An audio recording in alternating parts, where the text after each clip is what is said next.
Ladies and gentlemen, please take your seats. The session will begin in 1 minute.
Oh, we've got lights.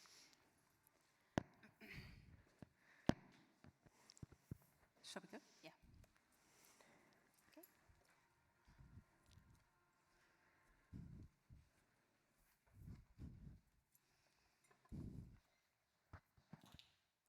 Assalamu alaikum wa rahmatullahi wa barakatuh. Greetings, honored guests. My name is Feryal Albastaki, and I'm delighted to be welcoming you today to the Women's Pavilion at Expo 2020 Dubai. It is my pleasure to be part of this wonderful event, organized in collaboration between London College of Fashion, UAL, and the Zay Initiative.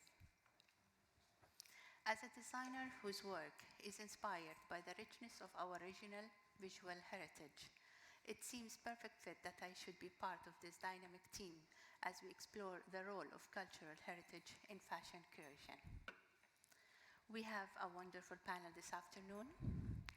We will be hearing a keynote presentation from Professor Reina Lewis of London College of Fashion, who will talk about her role as consulting creator on modern Muslim fashion.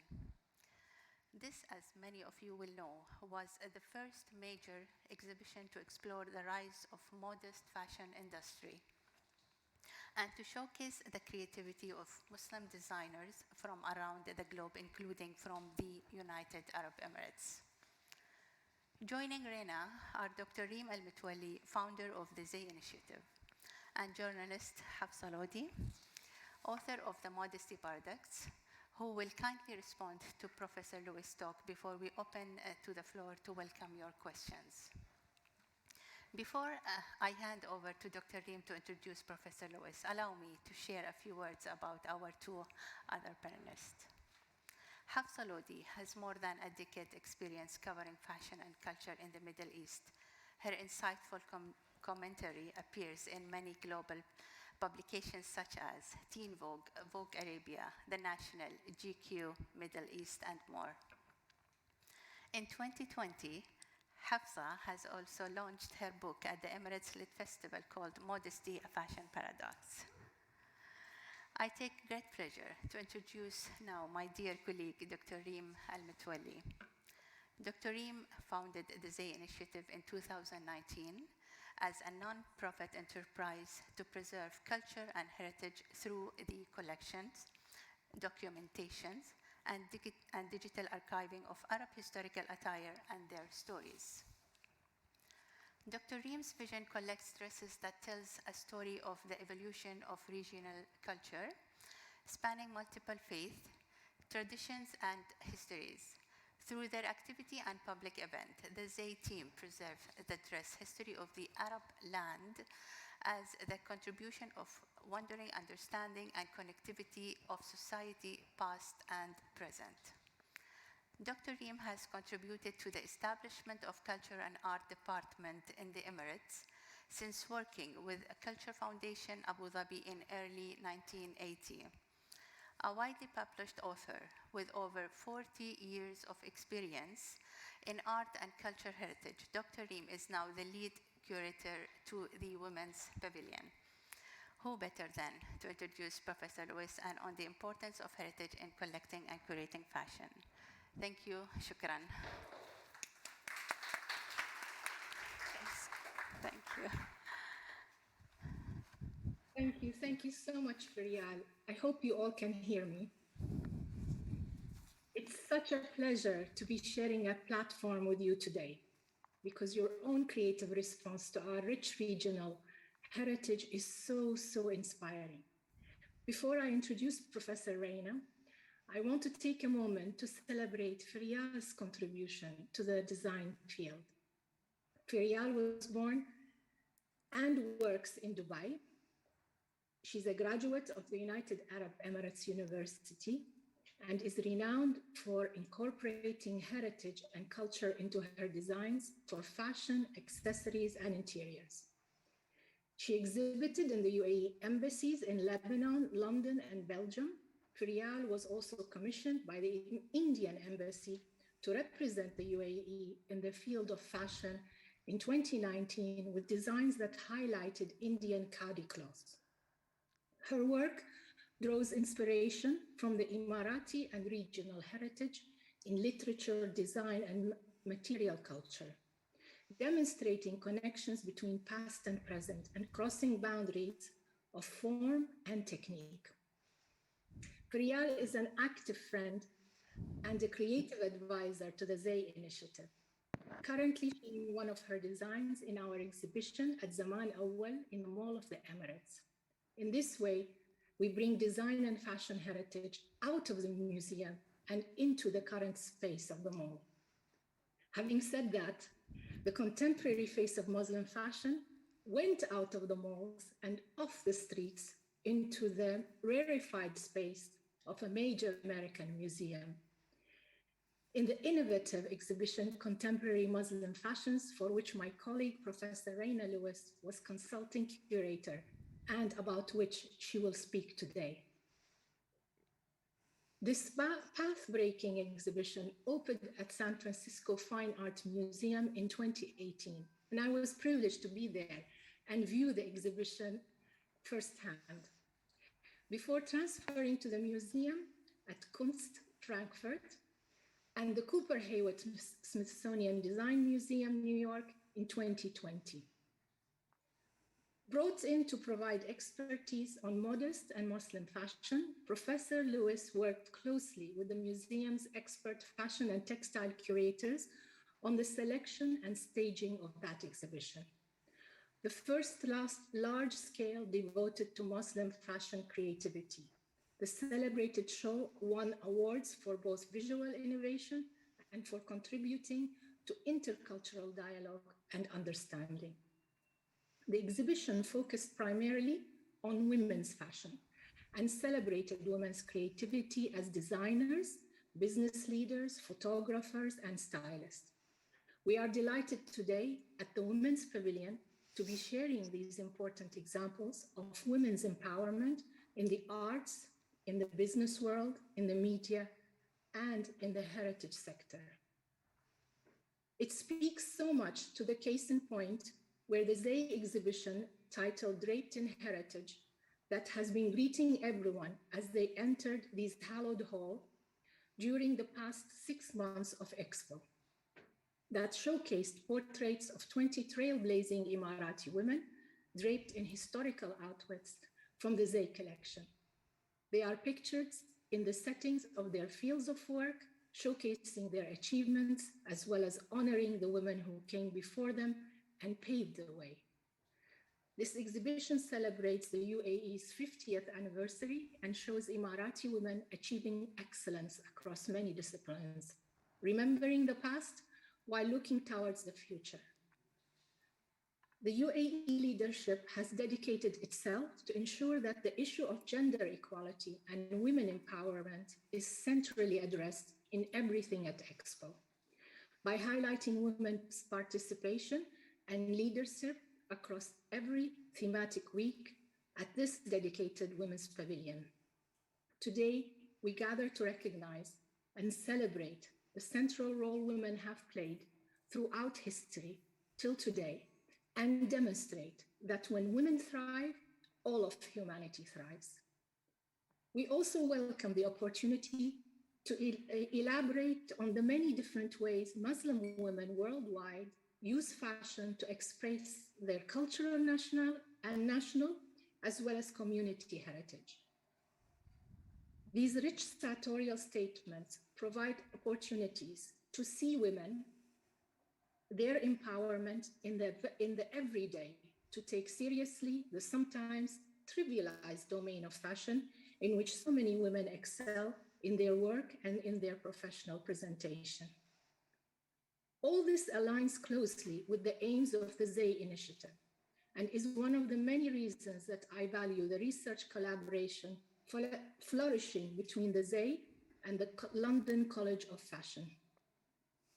Last year, Professor Lewis hosted me in a webinar on collecting Arab dress, chronicling multiple faiths as part of her long-running faith and fashion event series.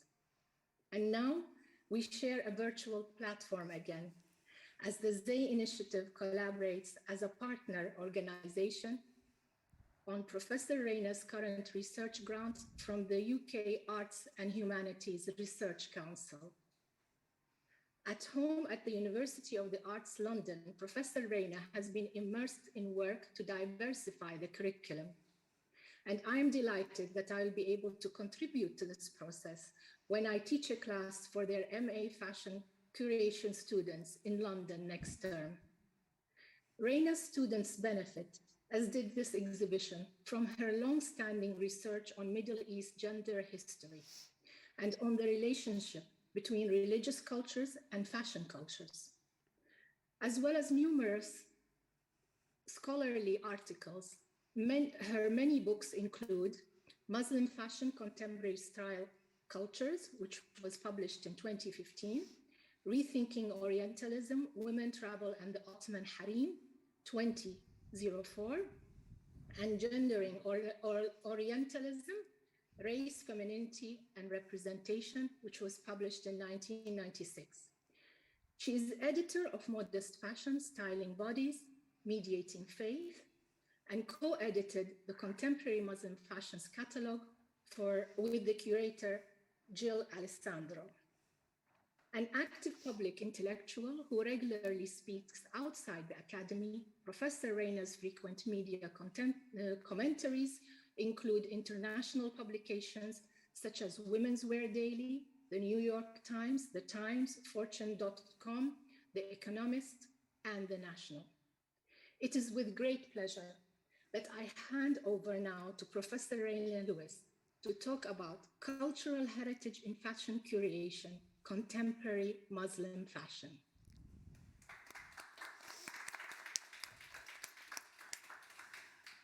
Thank you so much, Dr. Reem. It's such a pleasure to be virtually present with you today.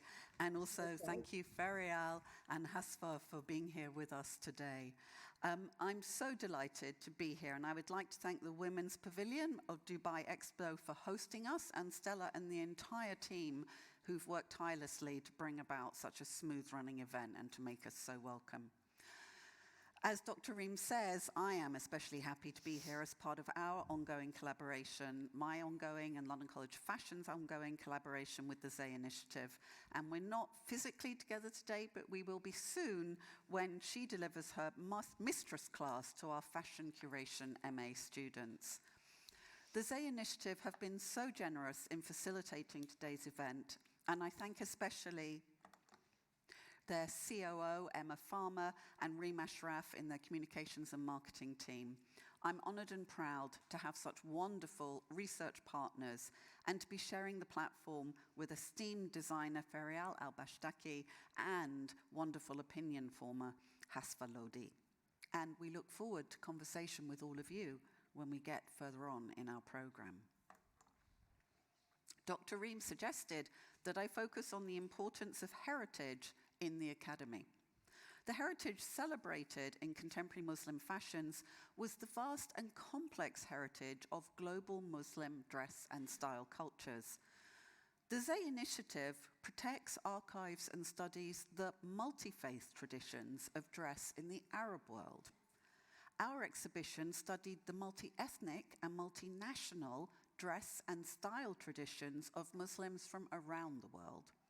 Within this vast range, we were able to showcase designers from the Arab world and its diasporas, and of course from the Emirates and the GCC. And today, I'm going to share some of the behind-the-scenes decisions that created the content, marketing, and public engagement work of contemporary Muslim fashions. In some ways, this was a very American exhibition. It was a significant intervention in and by a major American museum. It was also an exhibition that I knew would be of tremendous interest to Muslims around the world, including Muslims not necessarily interested in fashion. The exhibition originated with Max Hollein, who had become director at the San Francisco Fine Art Museums after holding posts in Europe. He'd been struck in Europe by the variety and vitality of Muslim fashion in a Muslim minority context, and he wanted to explore that when he moved to America in an American context. The theme was developed by Jill D'Alessandro, the museum's expert curator in charge of costume and textile art, and the assistant curator, Laura Carmelengo. The Fine Art Museums of San Francisco have a very strong reputation for fashion exhibitions. They treat fashion as an art form, so you might have heard of their exhibitions on Jean-Paul Gaultier and Oscar de la Renta, which were very highly rated and very popular. I came in as consulting curator to augment their curatorial expertise in fashion with my research expertise on religious and especially Muslim fashion cultures. Now, I learned so much about curation during this process from the inside. And as I share how we approach some of our dilemmas, I'm going to be very keen to hear from those of you involved in all forms of public messaging and marketing about religious and regional and national dress cultures. I'd really welcome hearing your perspective from the multinational and multi-ethnic context of Dubai. One of the first challenges we faced was defining our terms and refining the particular messaging of our exhibition. When the exhibition was first announced, it went under the working title of The Fashion of Islam. This language was one of the first things we wanted to address. It was a priority to consult with individuals and groups from the local San Francisco Bay Area Muslim communities.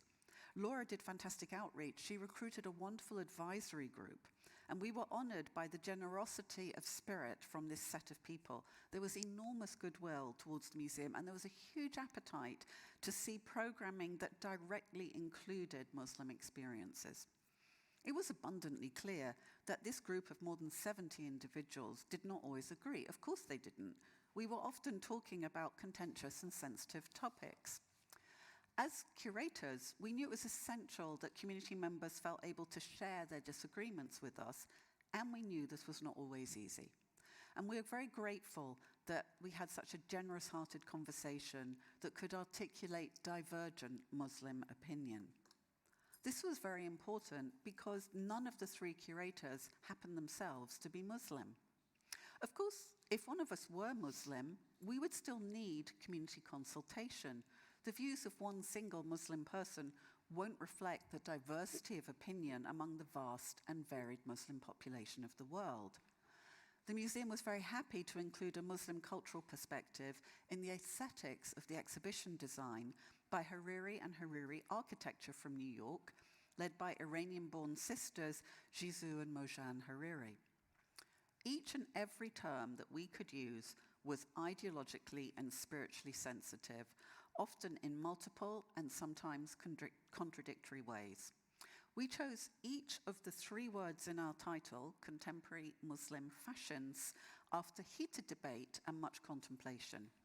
The first big shift, you might have noticed, was that we used the term Muslim rather than Islam.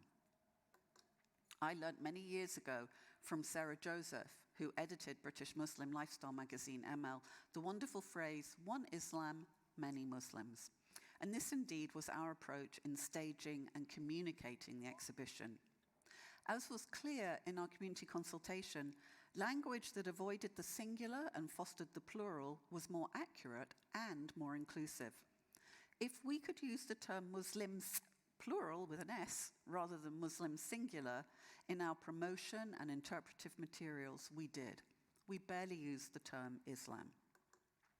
Of course, using Muslim as a personal or brand descriptor rather than Islamic is relatively simple when discussing Muslim minority contexts.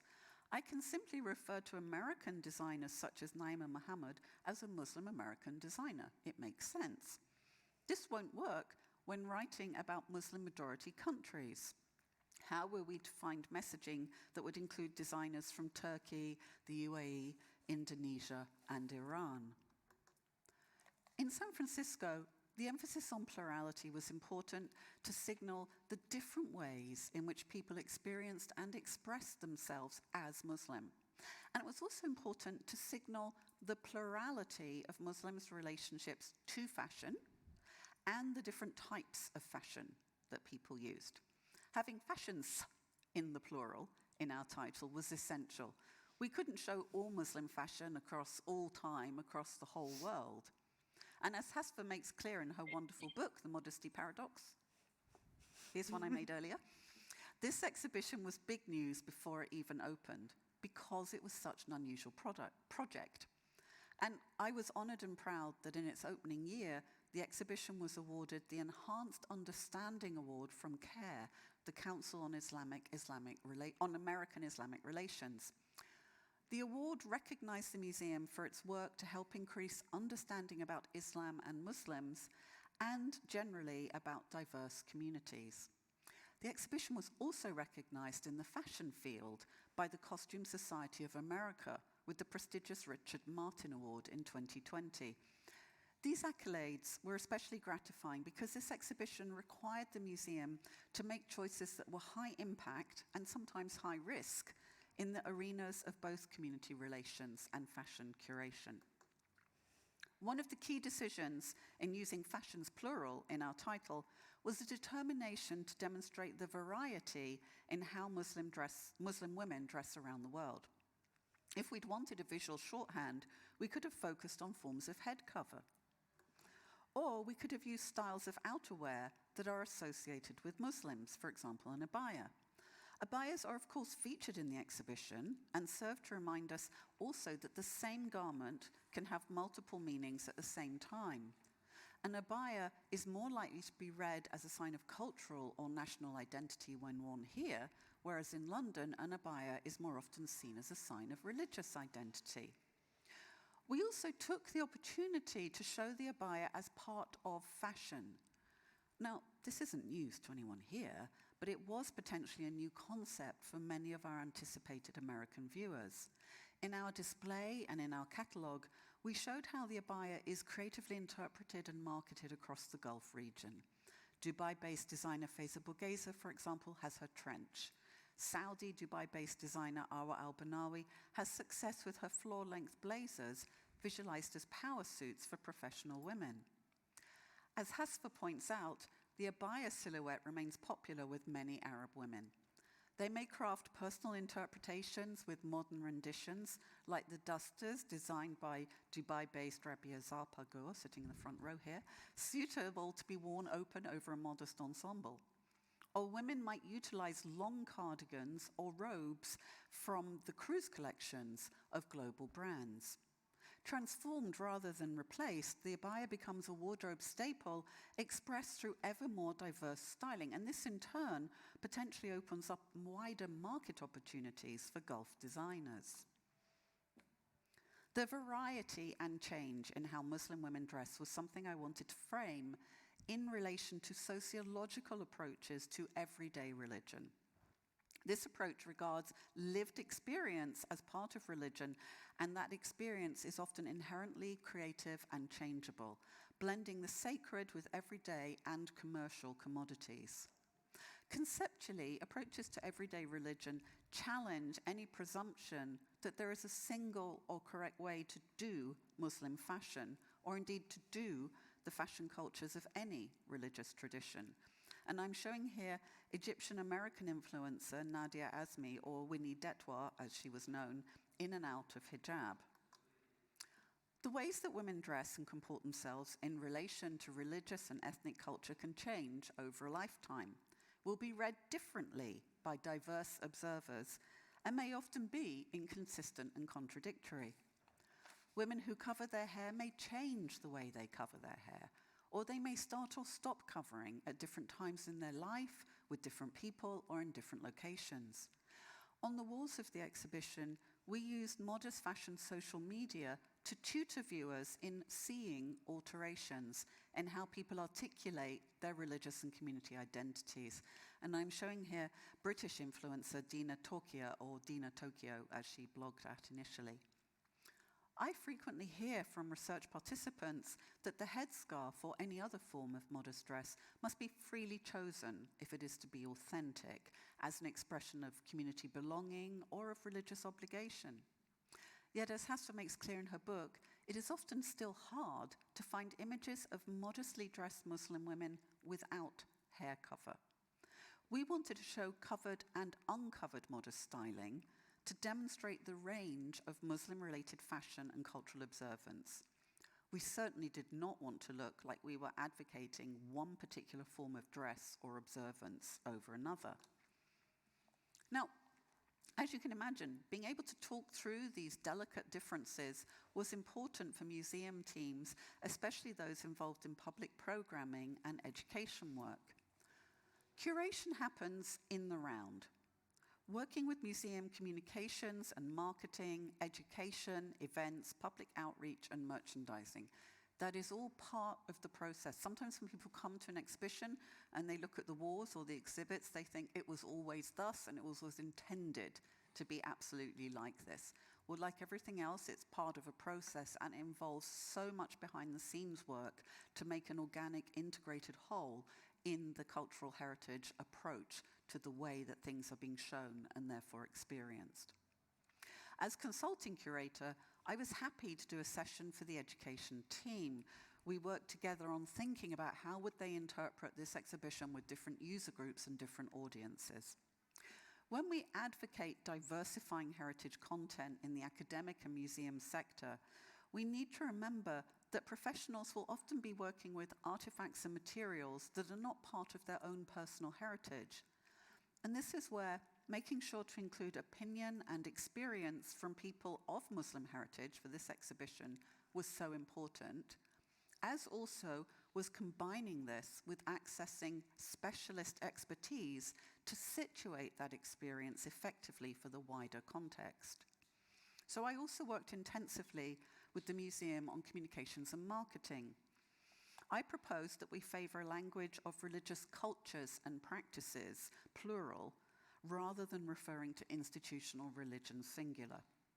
I wanted to signal that practices and behaviors coded as religious are not only or always driven by personal belief. People can often be immersed in religious cultures and traditions as part of family and community and tradition.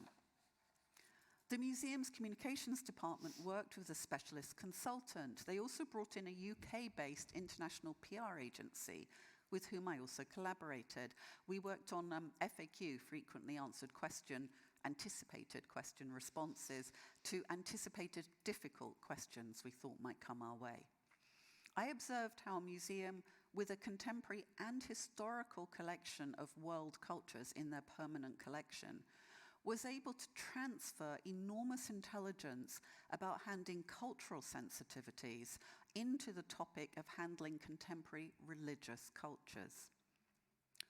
When the exhibition transferred to Frankfurt, the museum there received racist hate mail that was so bad they had to introduce bag searches as additional security at the entrance. They'd never had to do that before. The exhibition was also criticized by Iranian and secular German feminists, concerned that it didn't take into account contexts where women were forced to dress in a particular way. The museum's response positioned the show as a contribution to discussions about multiculturalism in Germany. They emphasized that it was not an exhibition promoting modest dressing as such. In crafting the exhibition, we had tried very hard not to present any particular form of Muslim and modest fashion as preferred or correct. We also know that, like all choices, women's ability to choose if and how and when to cover is often context-specific or constrained. The centrality of the headscarf or hijab to debates about Muslims and about Muslim women prompted two key curatorial decisions. First, we decided not to do an ethnographic-style display of different forms of head covering. We knew we could never include everything, and we also knew that whatever we said about a particular form of head covering would be contested, because the same style of wrap can mean different things or be judged differently in different contexts, and meanings change over time. So instead, we used images from artists and from social media to illustrate the variety of approaches to head cover. Oh, I did go that one.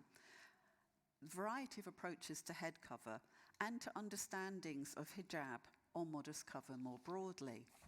We also used moving images and music, some of which was potentially controversial, such as the video Mipsters on the top here, and also we had Mona Haydar's hijabi rap. The second key decision, which was made by Jill and Laura as the curators, was to let the designers and brands decide if their garments should be shown with a head covering or without. So when they requested an outfit from a designer or brand, it was then displayed exactly as it was sent, with or without a headscarf. We didn't add a headscarf to anybody's ensemble if there wasn't one included in the package. So some designers, like Indonesian Itan Yunus, sent scarves with their ensembles and therefore were shown on mannequins with covered heads. Others, like Saudi designer Mashal Al-Raji, did not, so her design has an uncovered mannequin head.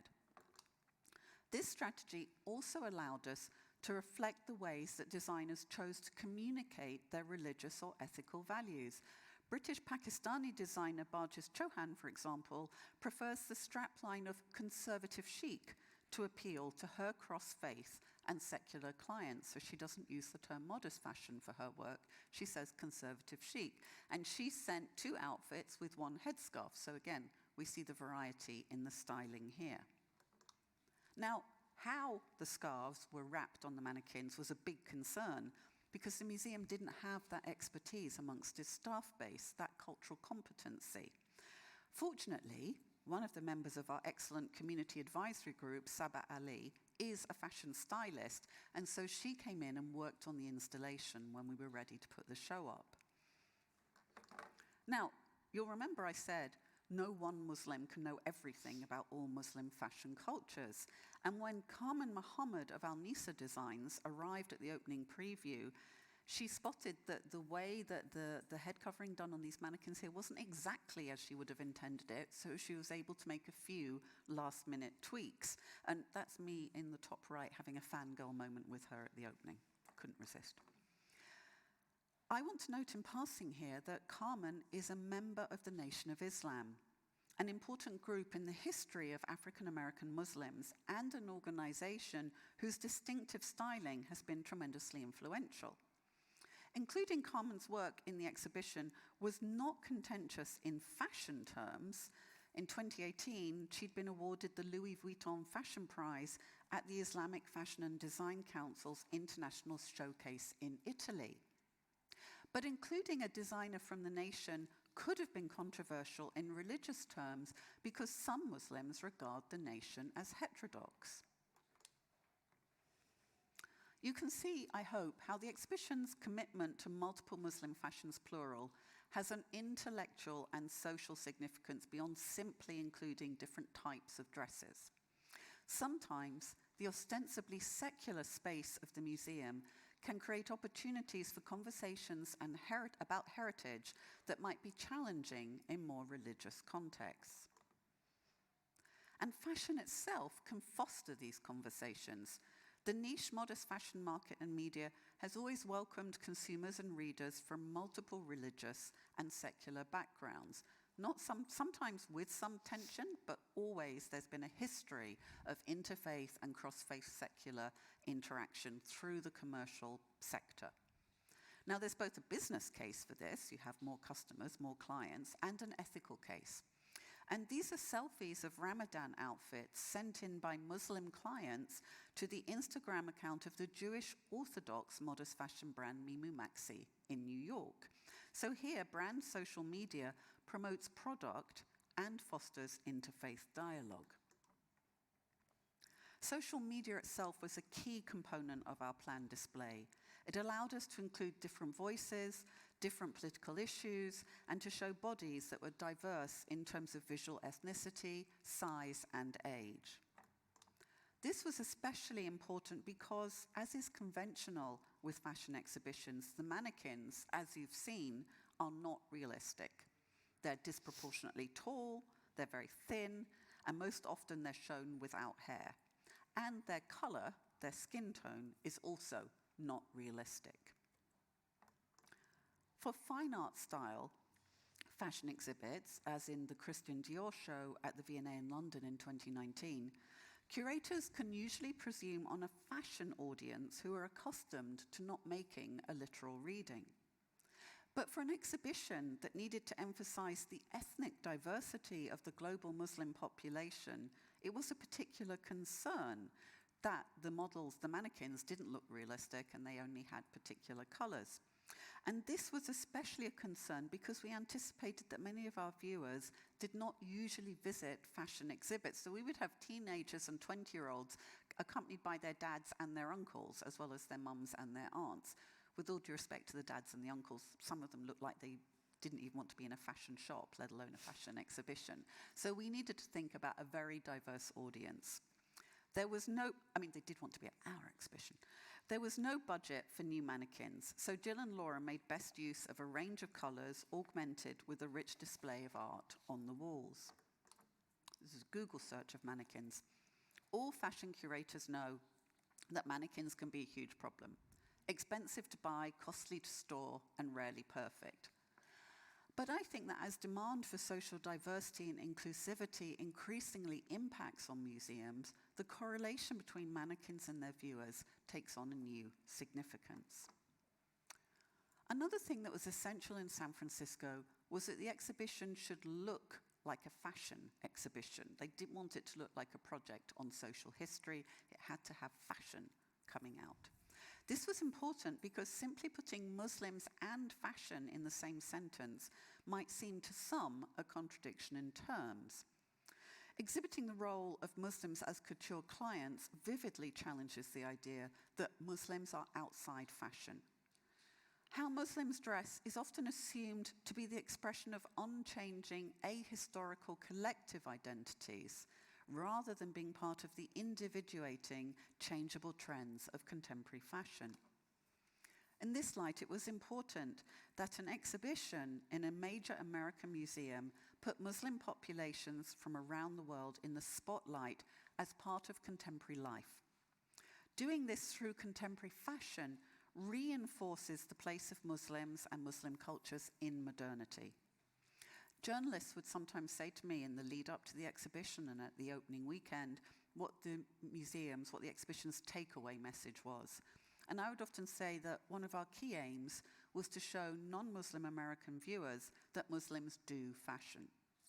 Now, this wasn't simply because the average American might not know the details of how Muslim religious cultures can creatively intersect with fashion. It was because the prevailing, in 2018, anti-Muslim sentiment often figured Muslims as entirely outside of contemporary life. But we needed also to offer something to Muslim viewers who already knew full well that Muslims did fashion. So for this, we wanted to highlight some of the wonderful variety and creativity in how Muslims are doing fashion around the world. Our focus on designers from Southeast Asia, for example, emphasized distinctive relationships between religious cultures and regional textile strengths. Our focus on designers from the GCC showcased abaya and abaya-inspired garments for outerwear, plus we were able to show couture for indoor and gender-segregated contexts. Our third term in the title, Contemporary Muslim Fashions, Contemporary, signaled that this exhibit is not encyclopedic. It's a snapshot of the now or of the then. It also signals that the contemporaneity of our snapshot has a hinterland, has a past, that Muslims have always done fashion and done it in a variety of ways. For all that the globalized fashion industry is now actively seeking Muslim consumers, there remains considerable antipathy to being too much connected to a population that continues to face misunderstanding and prejudice. Not everyone that we approached wanted to lend to the exhibition. Now, this could be for a whole host of operational reasons. And I also detected a wariness about being over-associated with the Muslim market. And I think for museums, it will likely remain contentious and therefore difficult to seek sponsorship for this type of work. Now, you will be aware, I'm sure, that fashion exhibits in general have become increasingly popular with major museums. I think it's great when fashion design is elevated to the level of an art form, and there is enormous public appetite for apparel-focused displays. Blockbuster fashion shows often take a monographic approach, focusing on a single auteur designer or a single couture house. Many couture houses regard their own heritage, their own history of designs as an asset, with professionally managed archives. Couture clients, including, I'm sure, many over here, have become accustomed to lending garments from their personal archive for exhibiting, just as the owners of paintings, for example, have specialist staff arranging loans of artworks for display. This all makes the monographic, the single-focused exhibition, slightly easier to project manage. You're dealing with less people, less places to ship stuff from, and most people know how it works. In contrast, contemporary Muslim fashion, like other themed exhibits, involved liaison with many brands, designers, and retailers. For example, we were able to loan from the Modesty, based when it was open in Dubai, this commissioned piece from Mary Katzantru. In many cases, my curatorial colleagues were dealing with private garment owners and brands who hadn't previously lent to museums. So we had to get over a few obstacles in the conversations with people. They told me that sometimes brands thought initially that we were a selling exhibition, like a trade fair. Now, all of this will change when, if, museums build on this impetus and widen the scope of fashion displays, because then more partners will become accustomed to this way of working. And we should also note other related fashion exhibitions, such as the Modest Fashion Exhibition at the Jewish Museum in Berlin in the last few years, and Faith Fashion Futures, which preceded our exhibition in the Powerhouse in Sydney. So I think there is a growing trend for having this sort of content in museums, and yet I think museums continue to face a number of distinctive challenges in doing this sort of important work. In the Academy, we are keen to train heritage professionals on how to anticipate the impact of diverse cultural sensitivities. Our students were fascinated at last year's Faith and Fashion webinar when Dr. Reem explained how social conventions and Islamic ethical considerations impacted on capturing provenance, the history of a garment, when it had been donated for the Zay's acquisitions. Sometimes people, she said, preferred not to announce their charitable bequest, because you shouldn't always announce when you're making a charitable donation, or they didn't want to circulate the family name in public. Whereas obviously, if you're a researcher and you go to an archive, you want to know everything. So on both sides, we have to think, how do you put those things together to capture the information you want in a way that respects confidentiality and ethical considerations and the cultural norms for that particular donor or lender or community or location where you're working. For brands, being included in a museum exhibition can add value and bring media coverage.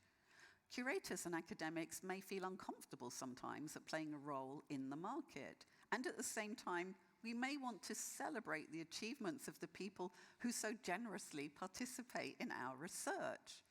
And I'm showing here the British-Egyptian designer Yasmin Sobi, that's me having another fangirl moment in the corner, And she sees her athleisure line under wrap as serving women's empowerment. She makes sustainably produced organic sportswear, modestly designed, that helps Muslim and other modest dressing women into the gym and able to take part publicly in exercise. Now, sidebar, interestingly, as a non-curator, I hadn't realized that for the museum, it was an intervention simply to include sportswear in a fine art style fashion exhibition.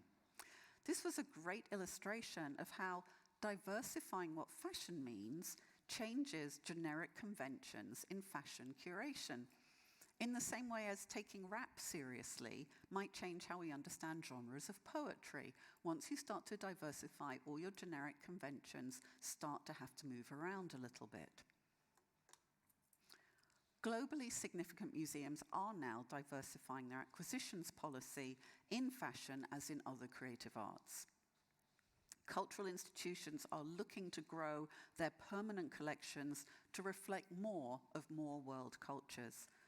Great gains are to be made in widening connections to communities and populations that might often feel disregarded or indeed misrepresented. As cultural institutions, museums have a role in providing intellectual and ethical leadership, as also do archives like the Zay Institute. Our conversation today is part of that thought leadership, and it is with great pleasure now that I hand over to Hafsa Lodi, and then we look forward to your responses and discussion after that. Thank you very much.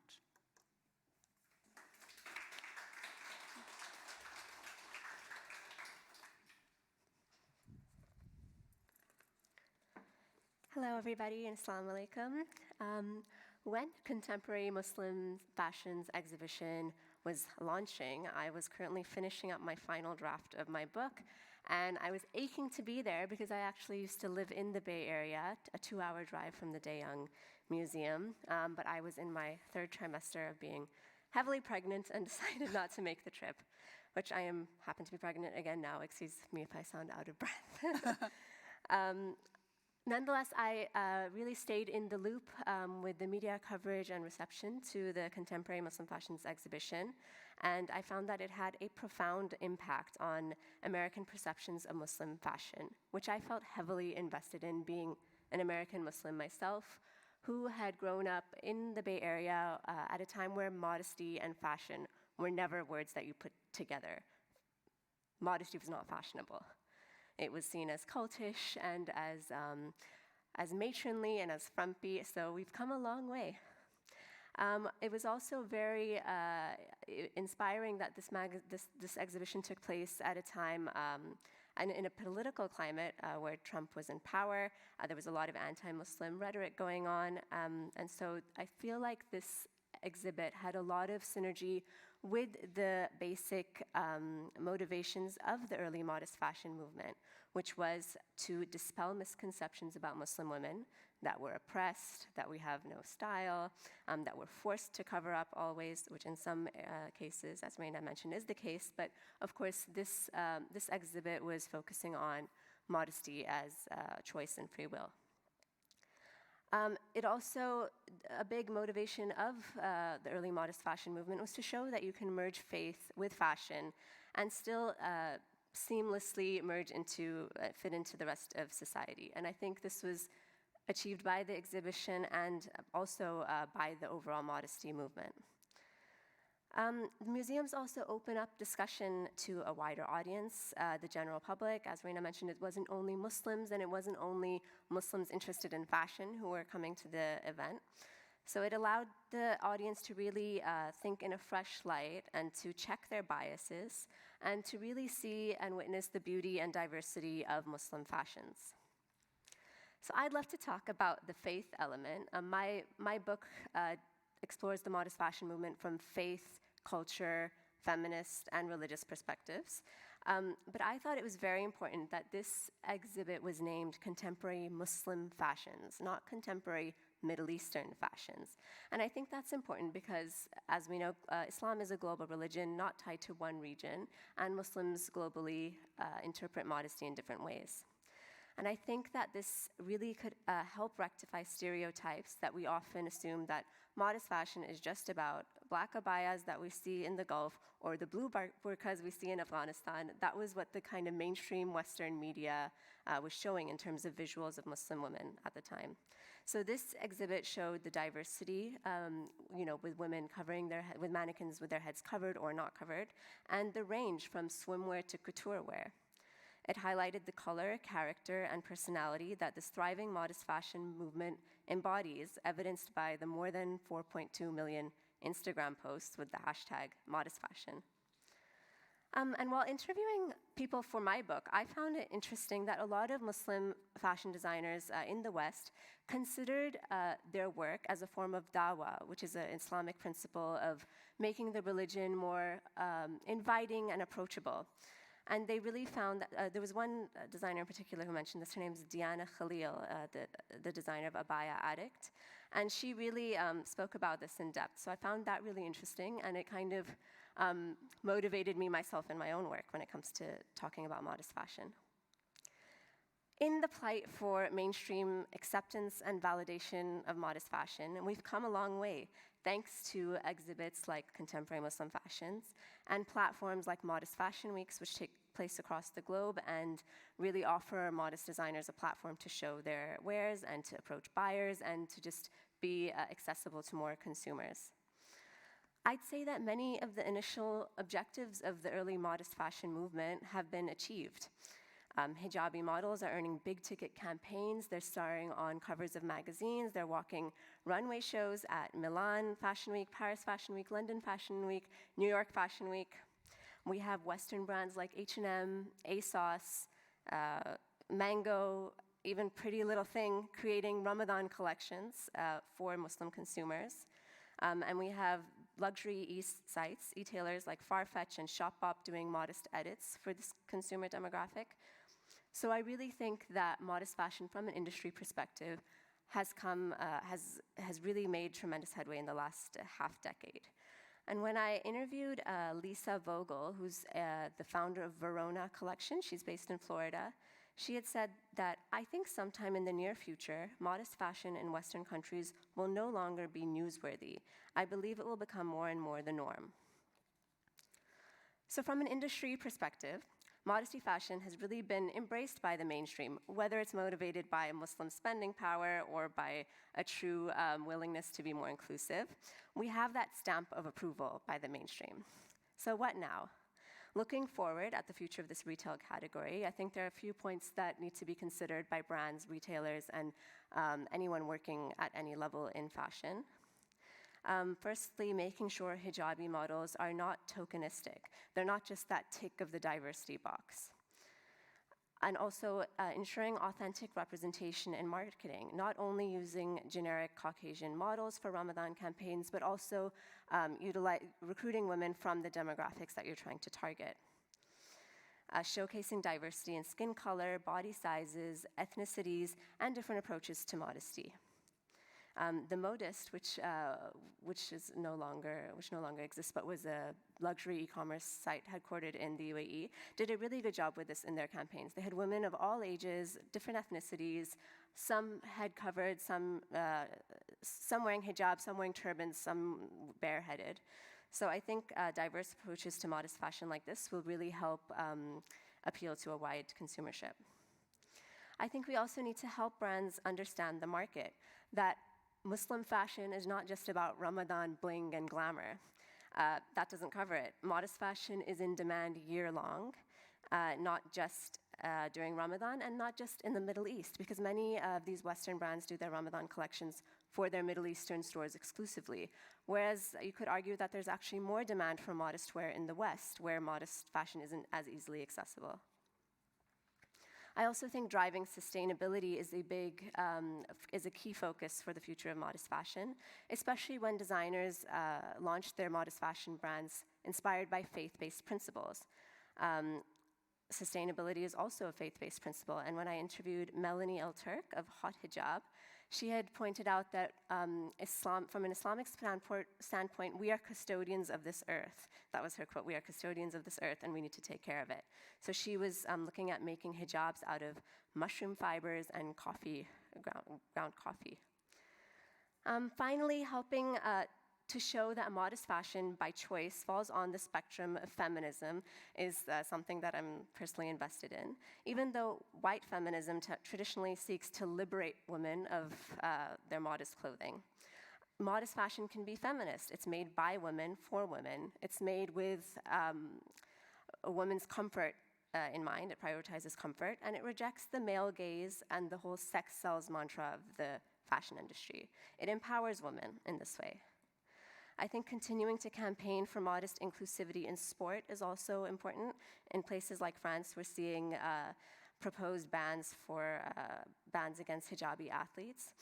If you've noticed on Sheikh Zayed Road, there's an Adidas billboard right now starring Asma al-Badawi, who's a Sudanese-British hijabi basketball player, and she actually petitioned the Federal International Basketball, FIBA, Federal International Basketball Association, to remove their headscarf ban, and after 4 years they did.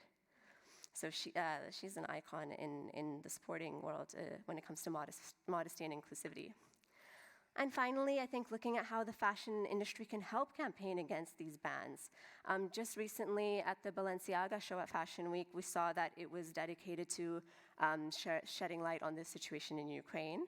Other fashion designers often discuss sustainability in their collections, and they really ground their campaigns in these wider motivations.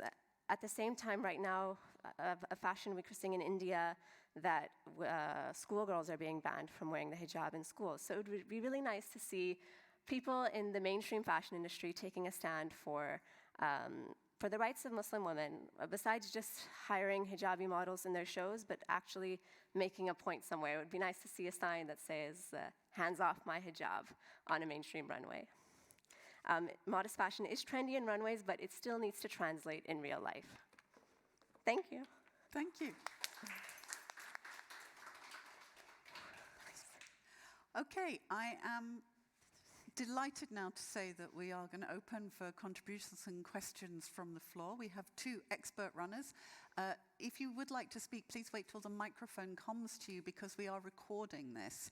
And we won't be able to capture your voice otherwise. If you would like to tell us your name when you give your question or contribution, that would also be welcome. But again, you don't need to do that if you don't want to. Does anybody want to start us off? Ooh, we have lights. I've got a question at the back. Microphone coming.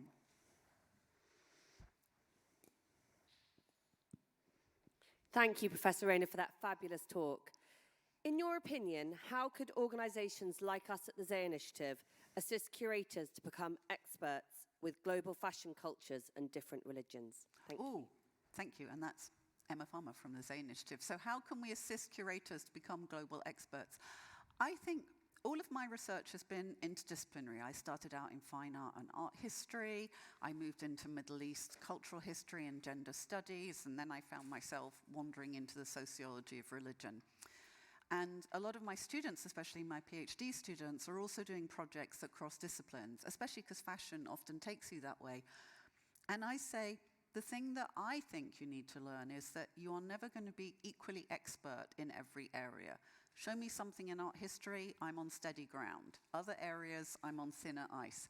I think the thing to learn, and this is for curators then, is to begin to be able to know that you're asking the right questions, that you're looking and listening carefully, that you're not bringing presumptions from one area into another area, and also that you know that things register differently in different places. What counts as modest in one location won't be modest in another.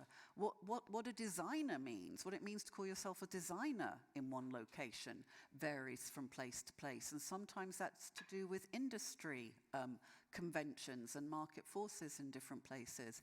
So I think what the museum did, the San Francisco Fine Arts Museum did so brilliantly, was say, we have expertise in certain areas. We are accustomed to interpreting all sorts of world cultures, including, contested cultures of items they have in their collection whose route into the museum might now be subject to a different sort of scrutiny. And we need curators being able to think, what do I need to know about this and where do I go for that information? I think it's also about being willing sometimes to be a bit uncomfortable. If what you focus on is Rembrandt, you can be a world expert on Rembrandt's paintings, and you can think about the boundaries of, is it a Rembrandt, is it early, late, how did it change his relationship to other artists of his time? You're not and that's a breadth of knowledge within a specialist field. But if you're then also trying to think about contemporary art from somewhere completely different, you're not going to know the answers all the time. And so I think it's about being willing to ask and know, and also to be willing to undo some of what's normative for you. To be willing to think, oh, this changes the way I understand conventions in a particular field. And therefore to have the confidence to know that sometimes you will make mistakes, you will misunderstand, you will get things wrong. And it's okay to make a mistake and to be corrected and to say, thank you, this is where I can learn from this and move on. I don't know if Dr. Reem is here, I don't know if you want to come in on that? Yes, I totally agree with what you're saying. And I find ourselves through the Zay Initiative constantly debating this issue and looking at these boundaries. We need to talk, in the Arab world, we are focused on the Arab world, but we need to look at the surrounding world and the world that is connected to the Arab world and the diversity of ethnicities that are present within the Arab world. So the lines can be blurred at times and they can cross each other, but I think it's very important to always keep in mind that we are always in a process of learning, and every day you reach to new information that enlightens you a little bit more and shows you how little do you know. And I think the insights from one sector moving into another, then it's a real sort of virtuous circle of what we learn in different places. Thank you. Do we have any other questions or contributions? Yes, in the red here. In the red abaya. Thank you. My name is Nicola, and I've been in UAE since 1995. And picking up on the curatage, I mean curating, and what Dr. Reem was saying and what our colleagues were saying, even here in UAE, the level of cultural awareness with regard to dress code is quite important. I was talking to Emily earlier about the difference between Abu Dhabi City and Al Ain, what is modest and what is not. The difference between what people wear in Dubai and what people wear in Ras Al Khaimah. And then when wearing an abaya, some people, Emirati friends, will say, oh, what are you doing wearing an abaya? You have the freedom not to. Or you have other people who say, please, here is a gift. Here is an abaya. Would you like to wear it? Why I wear abayas is because I feel very elegant. And they also help me to stand up straight and tall. But it's very, very interesting. And talking about Dubai as the Emirates is a huge, sorry, I gesture with my hands, is a huge mistake, because there's so much differentiation within the Emirates with all the different nationalities.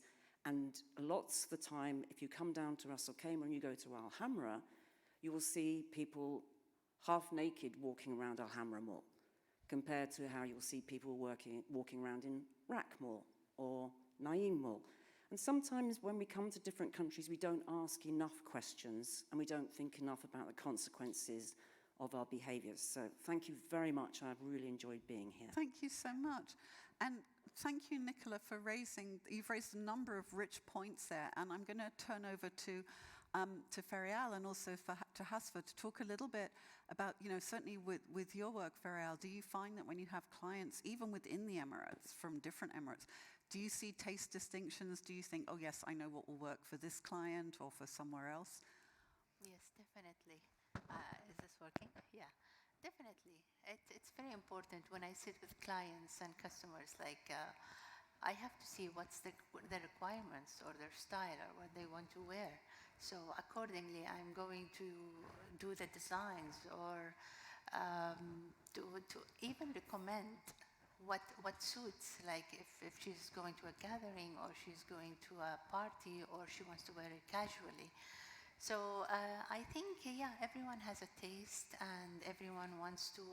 I study the clients. I think we spoke about this earlier. I have to study the clients and I never force my ideas on them. So if I study them and I tell them what they want to wear and what suits them best, so accordingly I'm doing the design. And also because you have detailed knowledge, I mean, you know, you have clients all over the world who wear your clothes all over the world, but you have a very detailed knowledge of local distinctions, and so that must really help you in those conversations. Yes, definitely, definitely.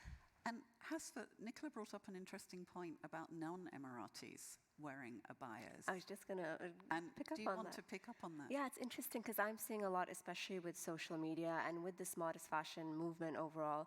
We're seeing a lot of people, you know, from the States or from Europe pick up on traditional silhouettes from here, and I see no problem in it at all. But a lot of people have started, you know, throwing around cultural appropriation. It's become a very sensitive subject and very touchy, and it's very interesting to see. I mean, maybe you can speak more about this. Where do you draw the line? And I think it's great that these fashion influences are crossing borders easily through our digital devices, and that you can really draw inspiration from any culture and cultural aesthetic. But there seems to be sensitivities and ways to do it right, which I'm not well educated on myself. It is a really sensitive topic, and our students are very concerned about cultural appropriation, and anyone who follows the fashion media will have seen brands being called out for using cultures, design inspirations, whether it's textile forms or patterning or colors, or which was it? Gucci sent blue turbans down the runway. You know, is that taking inspiration? You know, the fashion industry has long regarded itself, the Western fashion industry has long regarded itself as a primarily secular enterprise. And religious cultures have tended to be seen as not to do with fashion, but perhaps available as inspiration, in the same way as so-called tribal cultures have been appropriated and used as inspiration. So I think one of the key things there is, if you are using cultures and visual inspirations from cultures that are not your own heritage, are you giving sufficient respect? Are you paying those communities, those people who might feel that they are the custodians of those cultures? And at the same time, fusion culture, fusion fashion, has a long history and it is a big thing. And I think it really, really varies on the context in which you acquire a garment that is not a part of your culture, and how that feels and how that gets worn. And also in this location versus wearing it in London, or maybe on a cruise ship, etc. Garments go different ways. Dr. Reem, do you want to come in on that one? Yes, I think we battle this concern and this topic on a daily basis on our Instagram and social media channels. We are constantly, with every post that we put out, we receive so many different opinions and lots of dialogue regarding all of this. But personally, I feel that humans from beginning of time, they have been exchanging influences and exchanging ideas and getting influence west to east, east to west. These will always happen and take place. And individual articles themselves, if we talk about the abaya, for example, our grandmother's abayas or our mother's abayas are no longer the same abayas that are being worn by the young generation today. It has gone through so many stages of evolution and change and adaptations due to function, to society, to circumstances, to beliefs, and so on and so forth. So it's a fluid situation, and I think we need to learn to, as long as we are respecting each other, the exchange of culture is important. And also thank you. And also sometimes people want to be the self-appointed guardians of a particular artifact or culture. And, you know, as I often say with my students in the classroom when we're having a conversation, you don't speak for the entire community that you feel you're part of. When I speak, I can speak for myself, but I can't tell you what every woman feels about X or Y. And I think, again, as with this exhibition, there's going to be a range of opinions and attachments to different things. And I think, you know, your point, Dr. Reem, about, you know, the abayas that somebody's wearing today is not at all the same. Well, it's not the same as the abaya they were wearing 10 years ago, let alone their mothers or their grandmothers. And again, for an audience, for viewers who don't know, who are not literate about abaya-wearing cultures, they do always look the same. You know, people think it's the same garment. It's like, you know, people were wearing this for 1,000 years. Well, no. It's like saying trousers have changed. So, you know, we do understand that. But also, it's again, it's about learning to see. And that goes back to Emma's earlier question as well. It's recognizing where you can't actually see the distinction. But you must imagine, you must presume that the distinction is there. I think we have time for one, maybe two more. In the blue here at the left-hand side, thank you. Hello, my name is Ghada Mohammed. You need to hold the microphone a bit closer, thank you. Oh, closer? Okay. Yeah. My name is Ghada Mohammed. I'm an architect and interested in the Emirati heritage, especially in the Emirati house. But I came upon a paper that was about the Emirati dress code, especially for women. That was before the establishment of the UAE. It was more colorful and it represented the tribes where the women came from. But then after the foundation of the UAE, the abaya came into play, and it was, I believe, it was part of establishing the national identity for women. But now, as we are, the new generation are going, you know, like they're becoming more educated, they're going into the workforce. Do you see that the heritage of the UAE in the fashion, in the matter of fashion, is evolving into a more chosen style than before, because it was the code was detected by society, by the tribe or the family more than the woman herself?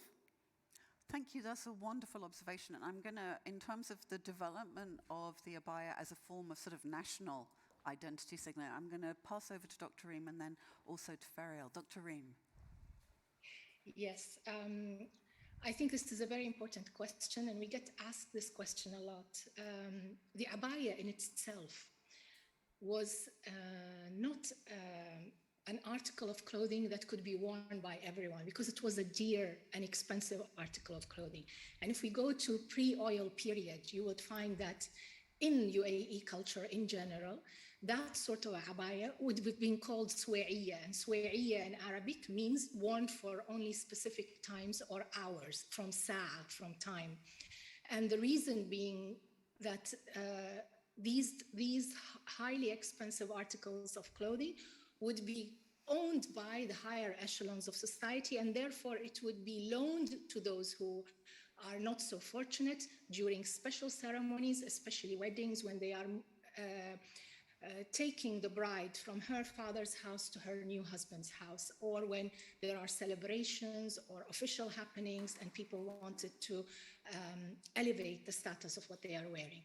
Now, in general, as women walked around in very private tribal situations, again, pre-oil time, when the community was very small, everybody knew each other, mostly all of them were related one way or the other. Women moved about freely without the need for that abaya. But when I say that, it doesn't mean they were walking around uncovered. They were they used their thobe, which is their overgarment, and their shela, the headscarf, that were much larger in size and bigger and accommodated as a wrap for their body, so that they would continue to abide by their social and religious guidelines. With the onset of the with urbanization, the onset of the United Arab Emirates, and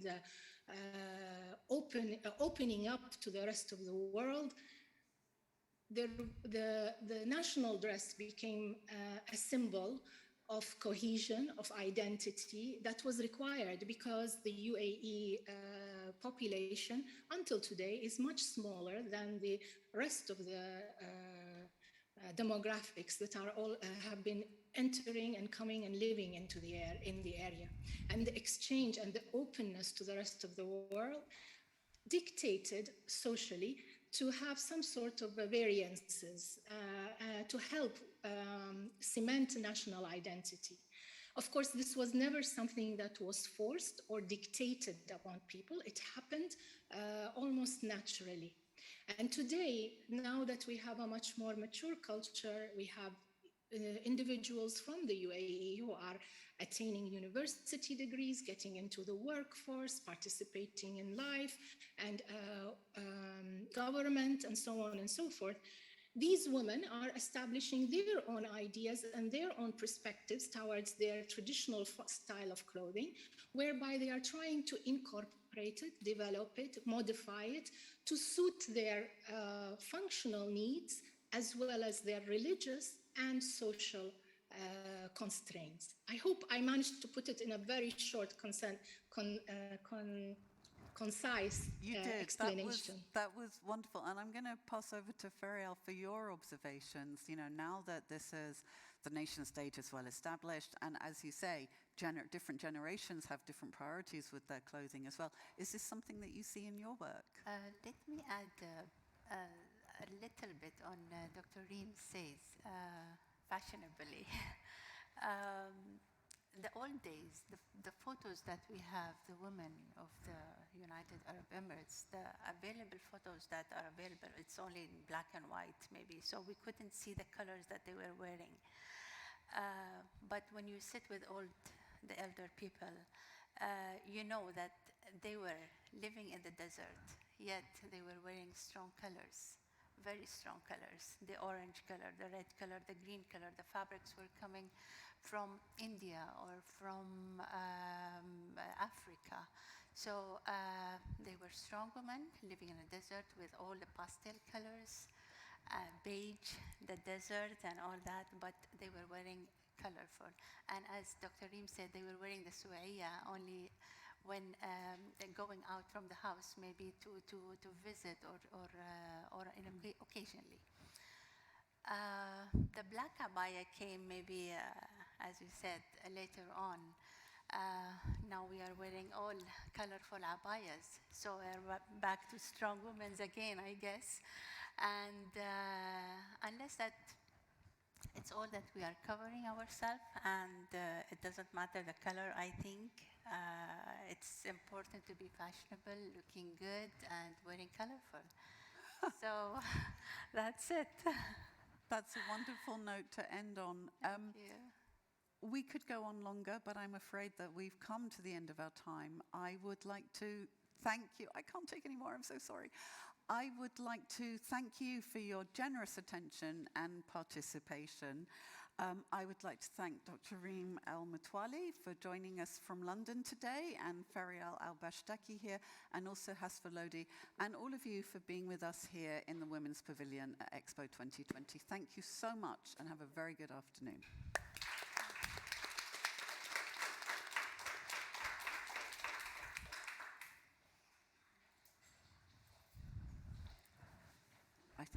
I think we're turned off.